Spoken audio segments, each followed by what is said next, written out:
Hello बच्चों, हमारे YouTube channel में आपका स्वागत है। देखिए, आज मैं मैथ्स में लेसन 3 यानी पार्ट 3 शुरू करने जा रहे हैं। तो देखिए, लेसन 3 पाठ का नाम है दो चरों वाले रैखिक समीकरण युग्म, यानी दो चरों वाले रैखिक समीकरण युग्म, यानी linear equation in two variables. ठीक है, ये पाठ है। इसमें जो है ये क्लास टेंथ मैथ्स में लेसन 3 पार्ट है। और हम जो है इससे पहले हम लेसन 1 लेसन 2 हम जो है सॉल्व करके पिछली वीडियो में आपको पूरा सॉल्व करके बता चुके हैं। और बहुत ज़्यादातर जो है अच्छे क्वेश्चंस बोर्ड एग्जाम लाइक जो क्वेश्चंस हैं मैं उनको सॉल्व करके मैंने बता दिया है। आप हमारी पिछली वीडियो में देख सकती हैं। तो देखिए, आज हमारा पार्ट है लेसन 3 और दो चरों वाले रैखिक समीकरण युग्म, linear equation in two variables. अब देखिए, आपको मैं पहले ही बता चुका हूं कि लीनियर इक्वेशन क्या होती है। What is the linear equation in two variables. तो देखिए, टू वेरिएबल्स में लीनियर इक्वेशन होती है हमारी, यानी ये होती है कि ax plus by plus c is equal to 0, यानी ax plus by plus c is equal to 0।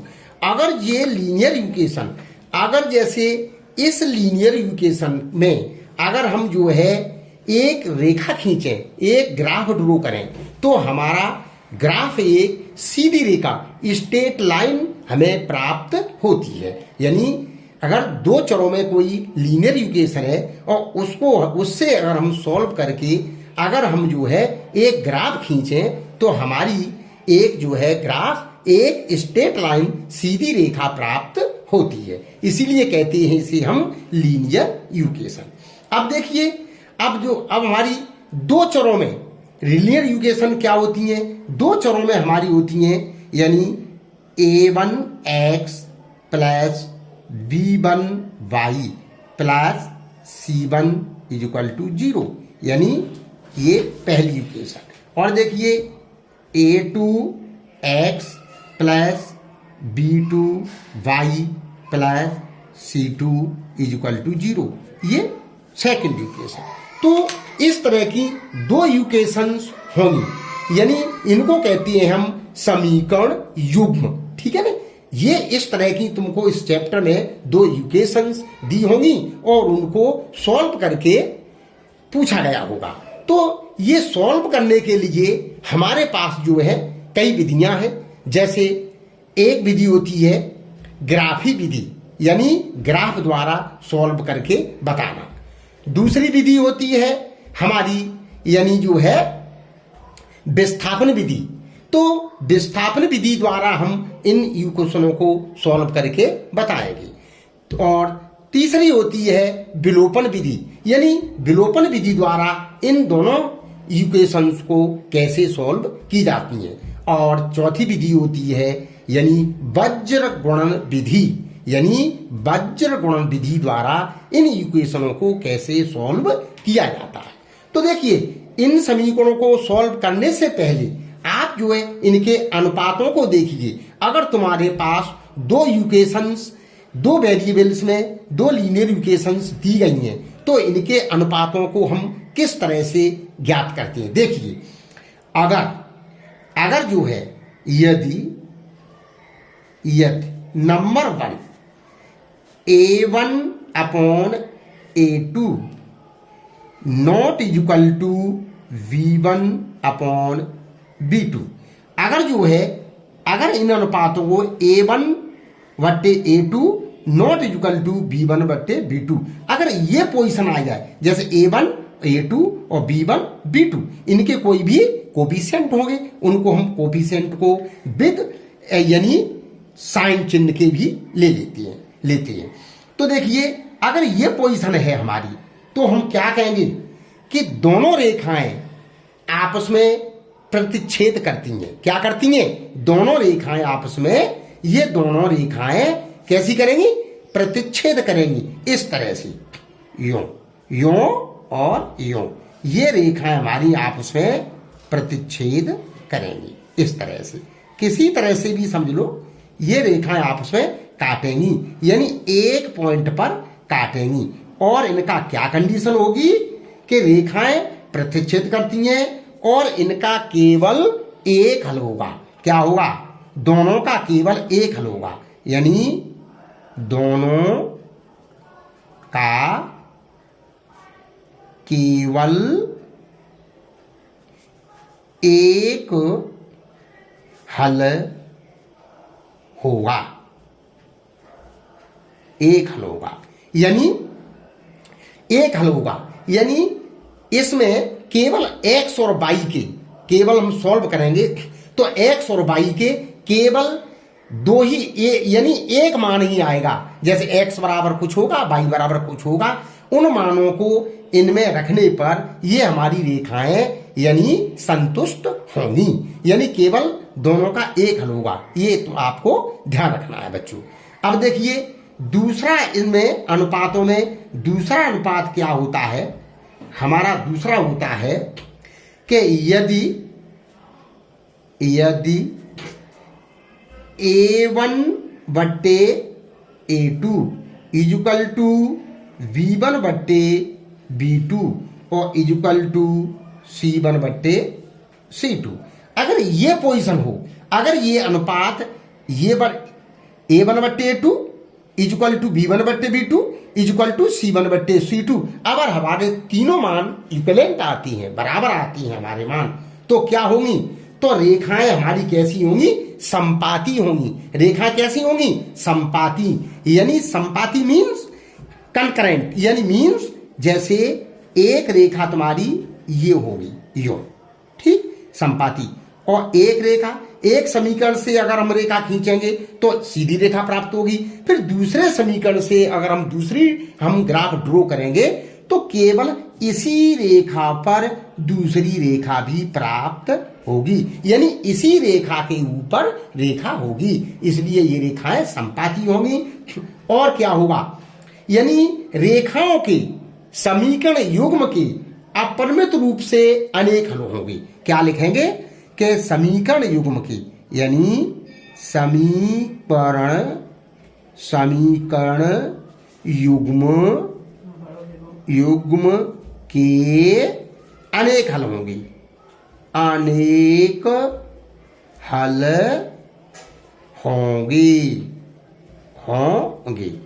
यानी कहने का मतलब ये है कि समीकरण युग्म के अनेक हल होंगे, यानी x और y की इतनी वैल्यू निकलेंगी कि बहुत वैल्यू निकलेंगी, यानी अनेक हल होंगी। ये पोजीशन सेकंड आती है।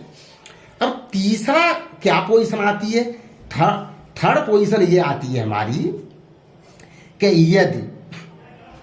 यदि हमारी A1 upon A2 equal to B1 बट्टे B2 not equal to C1 बट्टे C2, अगर ये पोजीशन आ जाए, यानी A1 बट्टे A2 इजुकल टू B1 बट्टे B2 not equal to C1 बट्टे C2, अगर ये पोजीशन आ जाती है तो क्या होगा? रेखाएं समांतर होंगी। कैसी होंगी? समांतर, यानी रेखाओं का कोई हल नहीं होगा, यानी रेखाएं कैसी होंगी? समानांतर। इस तरह से एक रेखा ये होगी इस तरह से, तो दूसरी रेखा यो होगी, यानी रेखाएं कैसी होंगी? समानांतर। ये रेखाएं अंतरिक्ष में कहीं भी यानी एक दूसरे को नहीं काटेंगी, यानी रेखाएं ये काटेंगी नहीं। फॉर एग्जाम्पल जैसे रेल की पटरियां हमेशा जो है समानांतर होती हैं, चाहे कहीं से भी मुड़े और वो केवल उनके बीच की दूरी हमेशा बराबर रहती है। तो देखिए रेखाएं समानांतर होंगी और क्या होगा? यानी समीकरण युग्म का कोई हल नहीं होगा, यानी समीकरण युग्म का कोई हल नहीं होगा, यानी समीकरण युग्म का कोई हल नहीं होगा, यानी कोई हल होगा ही नहीं, यानी एक्स और वाई का कोई वैल्यू नहीं ऐसी नहीं होगी कि इनको दोनों रेखाओं को संतुष्ट करे। तो देखिए कोई हल नहीं होगा। अब देखिए इसमें एक स्थिति और आ जाती है, क्या आ जाती है कि अगर जो है इसमें रेखाएं समांतर हो सकती, यानी रेखाएं जब समांतर होती हैं, कैसी होती हैं, समांतर होती हैं, तो इसको हम असंगत समीकरण युग्म ही कहते हैं। इनको क्या कहते हैं, इस स्थिति में समीकरण युग्म का कोई हल नहीं होगा, समांतर होती हैं, तो इसको हम कहेंगे असंगत समीकरण युग्म। कि कैसा है, दिया गया समीकरण युग्म असंगत है, यानी इसको यूं भी कह सकते हैं कि दिया गया समीकरण युग्म कैसा है, युग्म यानी असंगत है, असंगत है, ठीक है नहीं। देखो कि दिया गया समीकरण युग्म असंगत है। और देखिए जब रेखाएं संपाती होती हैं तो हम इसको जो है, इसको हम ये भी कह सकते हैं जे रेखाएं संपाती हैं, दिया गया समीकरण युग्म संगत है, यानी इसको ये भी कह सकते हैं दिया गया समीकरण युग्म यानी संगत है। कैसा है, संगत, संगत है, ये भी हम इसको कह सकते हैं, ठीक है नहीं। कभी कभी आपके जो है एक्सरसाइज में क्वेश्चन करते समय आपको जो है दिया जाएगा कौन सा समीकरण युग्म संगत है और कौन सा असंगत है। तो बच्चों देखिए आप जो है इसको हमने, तो देखिए इस तरह से आज इस वीडियो में हमने ये बताया कि रैखिक समीकरण क्या है और जो है रैखिक समीकरण युग्म क्या होता है। हमने आपको रैखिक समीकरण युग्म बताया। अब देखिए इसमें रैखिक समीकरण, अब देखिए इसमें x का कोफिशिएंट a1 है, इसमें y का कोफिशिएंट b1 है, इसमें c1 कांस्टेंट है, इसमें देखो x का कोफिशिएंट a2 है, इसमें y का कोफिशिएंट देखिए b2 है, इसमें प्लस c2 ये कांस्टेंट है। तो देखिए अब ये इसके अनुपात हैं, इनके जो है अनुपात हैं। तो अनुपातों को हमने दोनों को बताया, यदि इसमें a1/a2 not equal to b1/b2 तो दोनों रेखा, तो क्या होगा, ये दोनों रेखाएं आपस में प्रतिच्छेद करती हैं यानी काटती हैं, तो दोनों का केवल एक हल होगा, दोनों रेखाओं का एक हल होगा। और यदि जो है हमारे अनुपात a1/a2 और ये पोजीशन आती है तो हमारा क्या होगा, रेखाएं कैसी हैं, संपाती हैं, यानी एक दूसरे के ऊपर रेखाएं हैं, समीकरण युग्म के अनेक हल होंगे, ठीक है। और दिया गया समीकरण युग्म संगत है, ये संगत कहा जाएगा। यदि a1/a2 not equal b1/b2 not equal to c1/c2 ये पोजीशन आती है तो हमारी दोनों रेखाएं कैसी होंगी, समानांतर होंगी, रेखाएं समानांतर होंगी और समीकरण युग्म का कोई हल नहीं होगा और इसे कहेंगे दिया गया समीकरण युग्म असंगत है। तो देखो बच्चों आज हम अपनी वीडियो में यही चीज बताएंगे। तो देखिए और अगली वीडियो में मैं एक्सरसाइज से या कुछ इंपॉर्टेंट एग्जाम्पलों को भी सॉल्व करके बताऊंगा और कल जो है हम अपनी अगली वीडियो में आपको समीकरण युग्म को ग्राफी विधि से सॉल्व करके बताएंगे। तो देखिए हमारी वीडियो को देखते रहिए और हमारी वीडियो को लाइक करते रहिए व सब्सक्राइब अवश्य करते रहिए, जिससे जो है हमारी अगली वीडियो आपको देखने के लिए प्राप्त हो सके। धन्यवाद।